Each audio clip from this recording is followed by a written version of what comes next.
So you know what? I'm going to introduce him as he has asked me to. And just so you know, Jason, now, I love you. You know that I do. He just pulled out. Jason just pulled out in the University Club his entire hurdy-gurdy, and he is showing it to everybody. Look at this thing. What a monster. I mean, who doesn't want to crank that?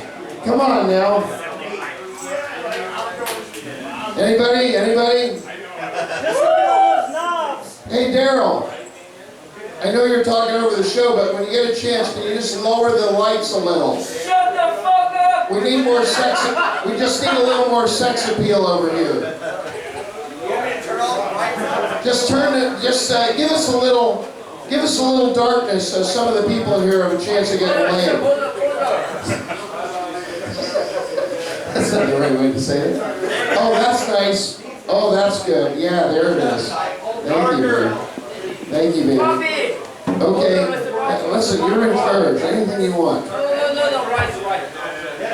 That one we have no control over. But this is for you. And so now, ladies and gentlemen, catch them in your mouth if you can. And now, ladies and gentlemen, all right, that's enough of me. I hate the sound of my own voice. Let's get this fucking thing over with. Jason, give him a round of applause. Extraordinary artist, musician. Here we go. Oh, there we go. Check. Almost. It's on. I can do more from here. No, I think it's good.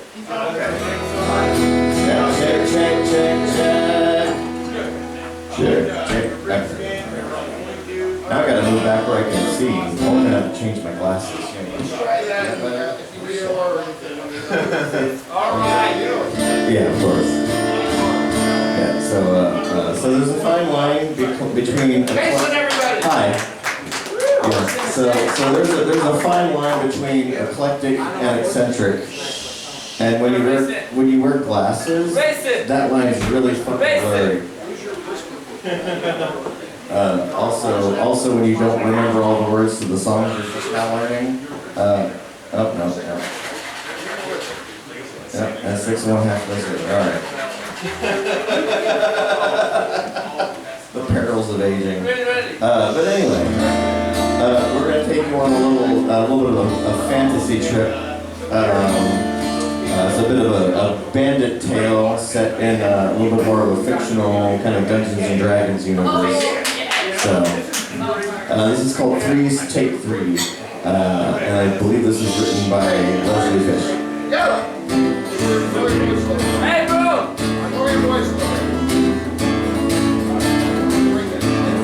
Deeply into bankruptcy, at last it can't be told. A witch and an assassin has planned to get some gold. They hire several guardsmen, and if all goes as they plan, they'll never have to pay them, they'll be slaughtered to a man.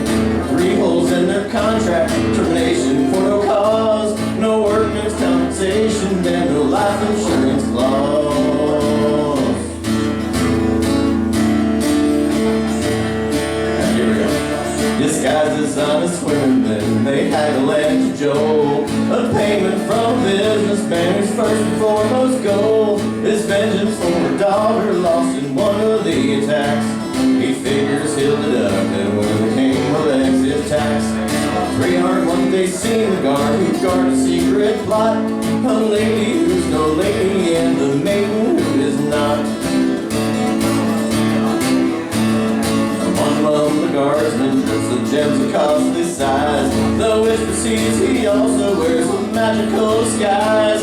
You might think this alone would be a giveaway right there, but they're too busy plotting out their strategy to care. 3 things are no fun to answer right before your eyes. A poker hand that's folded and a fight where no one dies. From ambush as expected, bandits swarm to claim their prize. The maiden has a mercenary gleam in her cold eyes. The lady does her nails while all the guardsmen's blood is spilled. They cannot prove their innocence except by being killed.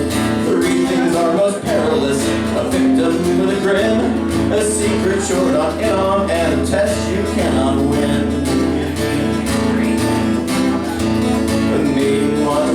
fearlessly throughout the whole attack. Then Hanson half the hood with one hand behind her back. The lady makes a gesture and the other half are fried. The guardsmen gesture back as they lie dying on side. Three things never count on when your life is on the line. A sword was rust, a bow is cracked, and a woman sends a time.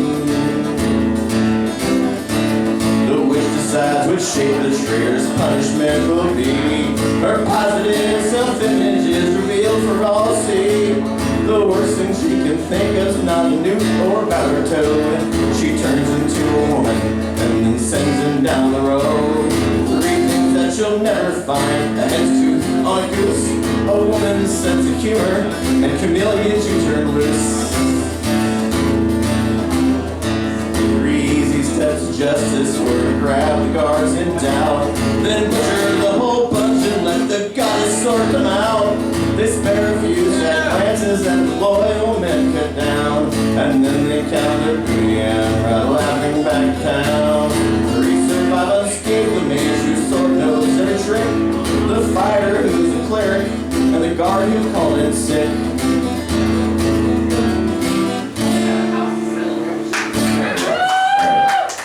I'm working on that one. One of the fun things about finding new songs that you really enjoy is when they challenge you to play music differently than you're accustomed to playing. So, learning new things. Good. So we're gonna stay in the category of fiction and fantasy. Midnight, baby. Midnight. And we're gonna do a song about. This is actually topical, unintentionally topical, because I don't watch movies, but there's this movie. It's Dune Part 2, and it's the second part of another movie called Dune, and it's a remake of a movie called Dune that was made about a book called Dune. It was a series of books written by a fellow named Frank Herbert. They're very long, very dense, and there's a lot of them. And you really can't summarize those sorts of things within a couple of movies, no matter how long the runtime or director's cut. But I digress.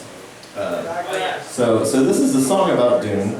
Written by a lady named Kathy Marr. I learned it from the singing of another lady named Julia Ecklar. This is probably the best song you'll ever hear about Dune. If you ever hear another song about Dune. It's certainly my favorite song about Dune and the only one that I know of for now. Oh yeah! Let's go!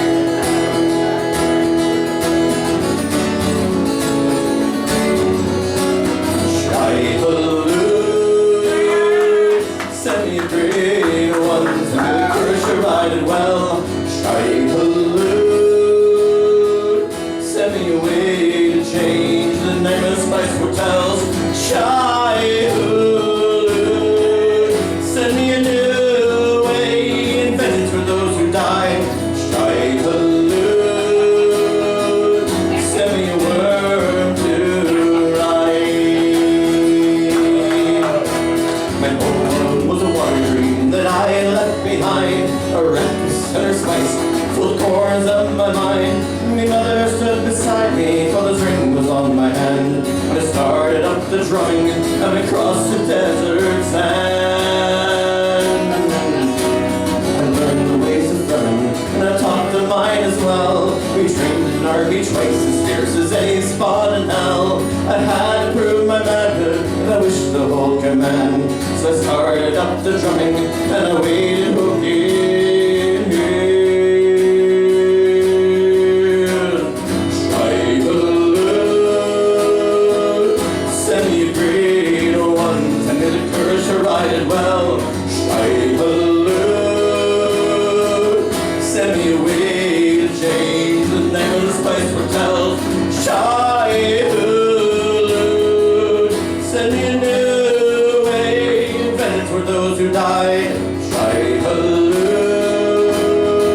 Send me a world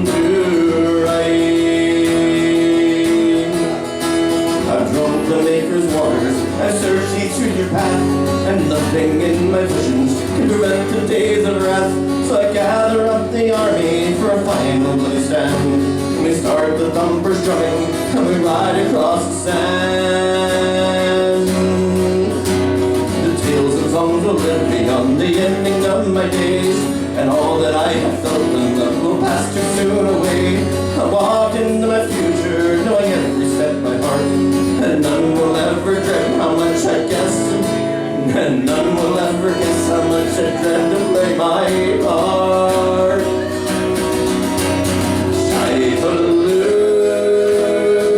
Send me a great one, send me the courage to ride it well.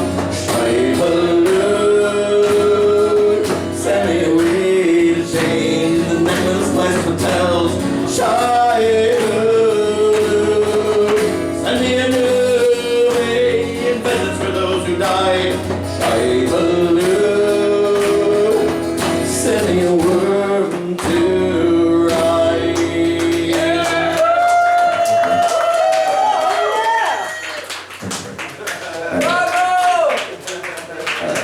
we're going to do something serious and then something funny and then maybe something on a hurdy-gurdy. Give me a word to rise.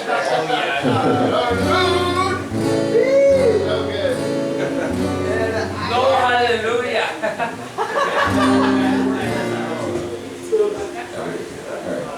So, I consider myself to be a folk singer, and something that I sort of internalize in that role is the fact that folk singers represent an unbroken tradition that stretches back thousands of years.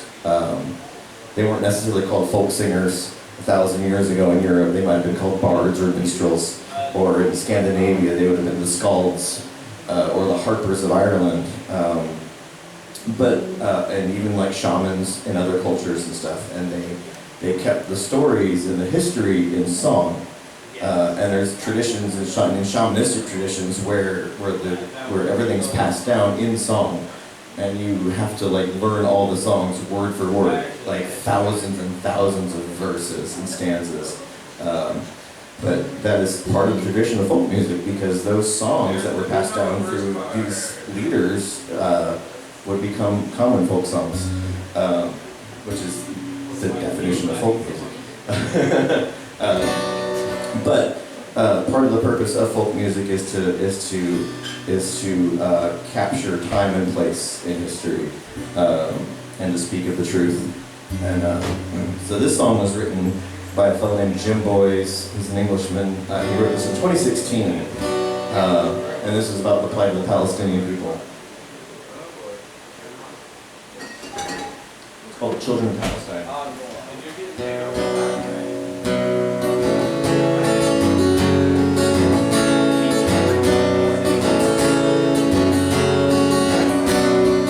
Where are you now, children of Palestine? Where are you now? Where can you be? Pushed over the border, so far from your homeland. Pushed over the borders, or into the sea.